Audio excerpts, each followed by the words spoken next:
In this episode, we go to the leading festival, Bos, and catch up with Martinez Passon, who tells us about his play. And we meet the members of a much sought-after group, Rubber Duck.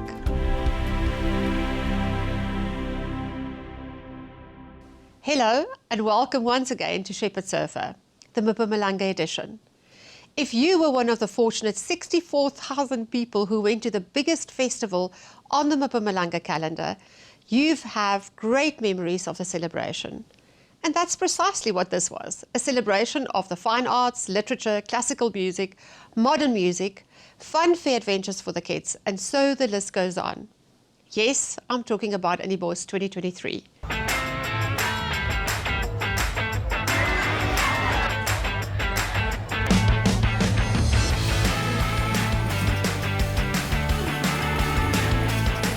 It's the fourth time we've been here. The wine, the food and the shows. It's awesome. I think it's a fusion of different people and cultures, and it's always beautiful in the Rainbow Nation. No queues at the bars, no queues at food stalls.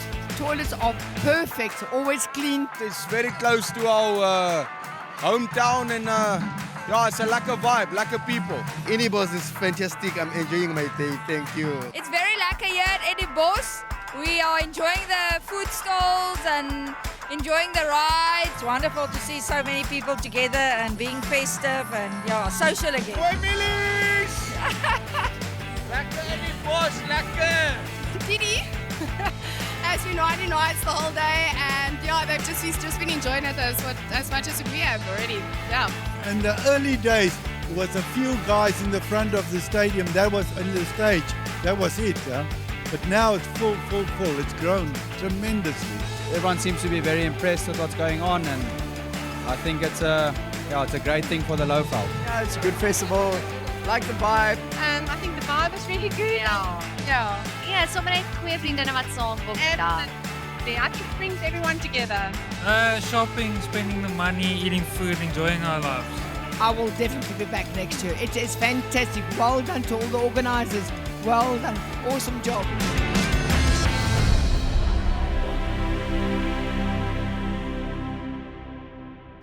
Theatre has always been a big part of Bos, and this year was no exception. One of the highlights that attracted many theatregoers was Miracle by actor-director Martinez Passon. It's a play about a play. Martinez tells us more. Miracle by Reza de Wet is a show that would appeal to theatregoers, obviously, because it is about theatre. It's set in 1936, after the Depression, but it's also about survival. It is about a small troupe of actors who are decimated by a loss of income and desperately trying to find a solution to their existence, which I think a lot of people can identify with. The situation during COVID, when suddenly all your support structures and your safety nets disappeared. Well, we've had young people, we've had old people, we've had theatregoers, we had non-theatregoers, and you get a very positive sort of variety of opinions about it. There's a lot of humour in it, and that obviously leavens the sort of darker elements in the play. There's a lot of sharp, bitter humour. And depending on the particular mix of audience, it becomes quite raucous at times.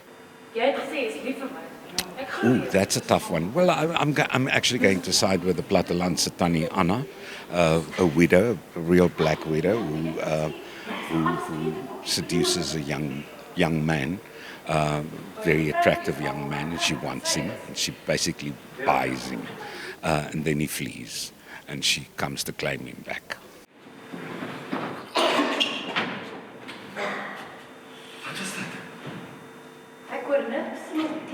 I was asked to direct it, but I have a very long history with Reza de Wet.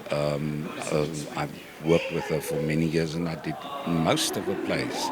Reza is a very, very sly writer, so it has a supposedly very upbeat ending, but there's if they stop and think about an hour later or 2 hours later, it's going to eat them like a pie in the face that this is a very dismal end for this very silly group of people.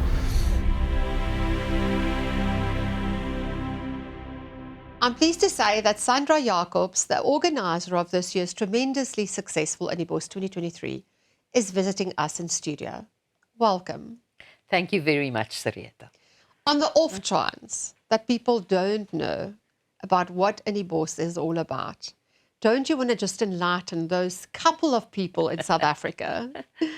Well, Anibos is a national arts festival which encompasses all the genres of art. So there's visual art, there's theatre, there's popular music, there's classical music.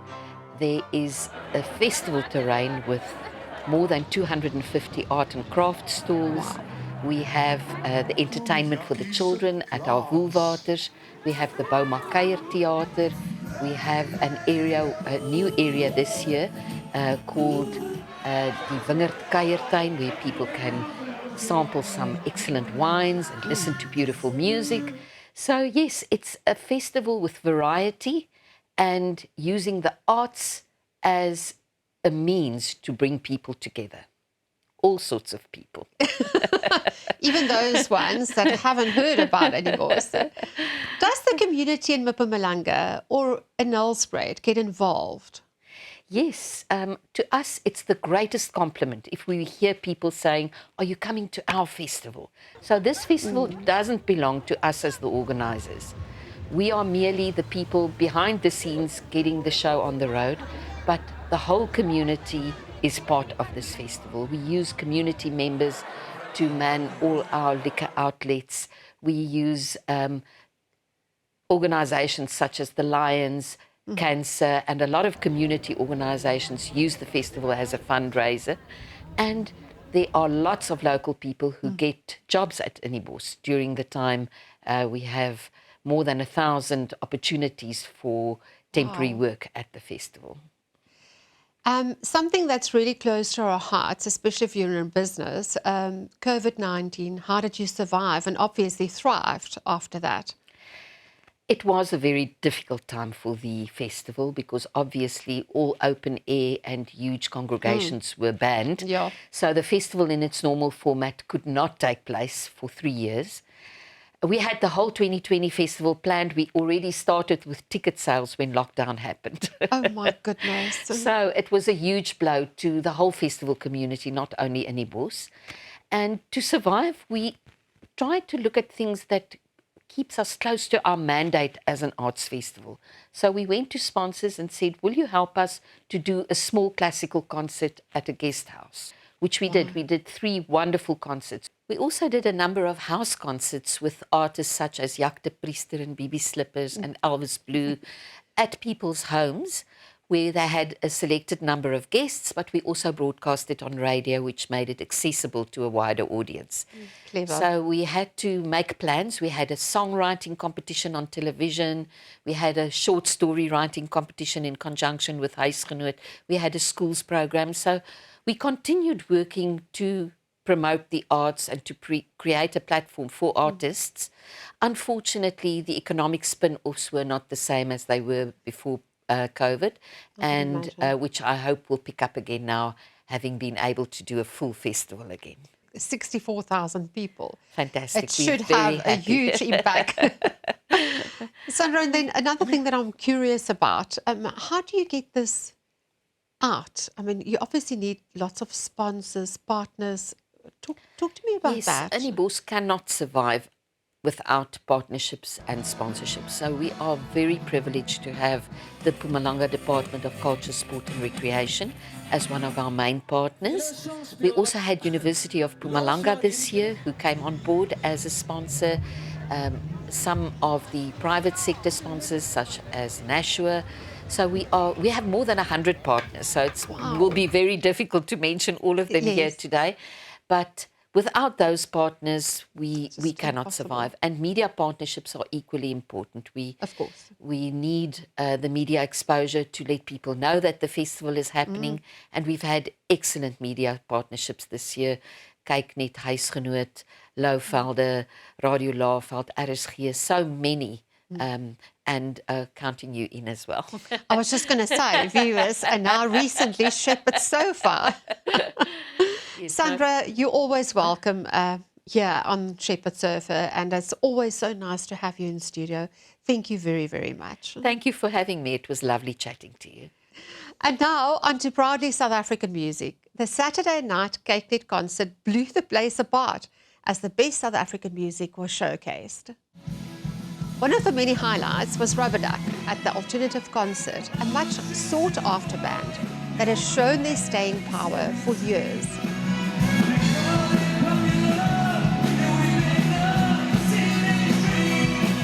Hey, I'm Nick Jordan from Rubber Duck. This is Emil Kapal. Yeah. This is Brendan Campbell, and this is Malusi Masia. And we are at Any Boss. After many years of trying, we finally got on, and I don't know, you know the story. It's a cool story, and they responded to an email, and then we got to play a great slot on the alternative stage on the Saturday. Yeah. Woohoo!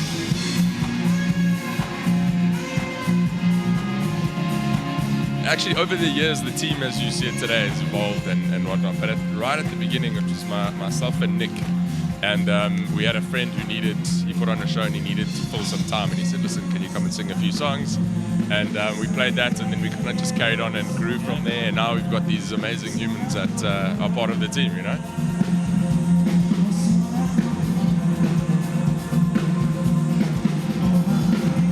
It really depends on the process. Sometimes we all write together, though. Sometimes Ben will bring a production idea, or I'll bring a song idea, and kind of make a gel, get together, work it out, nitty-gritty stuff, and then he produces it, and then he does other stuff. Yeah, we only write like 4 times a year, Yeah. so it's very special when it happens. Yeah. It's like, kind of like Easter. Yeah. You gotta wait for that special moon to come. Come to Any Boss next year. It's probably one of the craziest festivals that I've ever been to.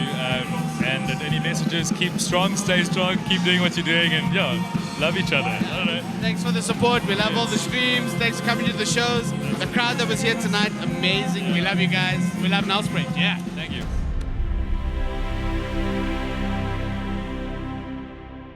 That's our show for today, but we'll be back with many more highlights from Any Boss 2023.